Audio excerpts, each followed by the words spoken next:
Tergiur iPhone 12, sopir taksi nekat merampok penumpang wanitanya, korban jatuh dari bagasi. Seorang sopir taksi online nekat merampok penumpangnya. Pelaku mengaku tergiur handphone korban iPhone 12, hingga nekat merampok.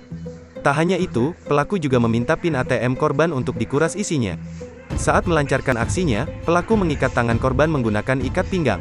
Korban kemudian berhasil kabur setelah membuka paksa bagasi belakang mobil hingga terjatuh. Seorang sopir taksi online bernama Niko Lesmana Tarigan, warga Patumbak, Kabupaten Deli Serdang, Sumatera Utara dijebloskan ke sel tahanan lantaran merampok penumpangnya, Kamis tanggal 25 November tahun 2021, kemarin.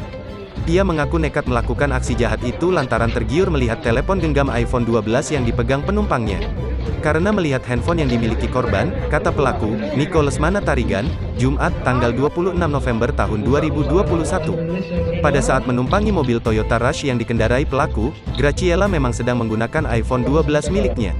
Setelah merampok korbannya pun, Niko berencana menjual HP tersebut untuk kebutuhan ekonominya. Rencananya mau dijual setelah itu untuk kebutuhan ekonomi, ucapnya. Tak hanya mengambil ponsel korban, Niko pun meminta nomor PIN ATM Graciela yang rencananya akan dikuras. Meminta PIN ATM juga mau dikuras uangnya, kata Wakapolrestabes Medan AKBP Irsan Sinuhaji. Korban memesan layanan taksi dari Jalan Afros ke Mall Sun Plaza Medan. Sekitar 15 menit perjalanan atau tepatnya di Jalan Samanhudi, pelaku turun dan langsung mengikat tangan korban dengan ikat pinggang. Setelah itu barang berharga korban berupa handphone pun dirampas beserta PIN ATM diminta yang rencananya akan dikuras uangnya. Setelah itu korban dibawa ke Kecamatan Patumbak, di mana lokasi merupakan daerah rumah pelaku. Beruntung di dalam perjalanan, korban yang dibawa menggunakan mobil Toyota Rush berhasil menyelamatkan diri dengan cara membuka paksa bagasi belakang hingga akhirnya terjatuh dan luka-luka. Atas perbuatannya pelaku terancam kurungan selama 9 tahun penjara.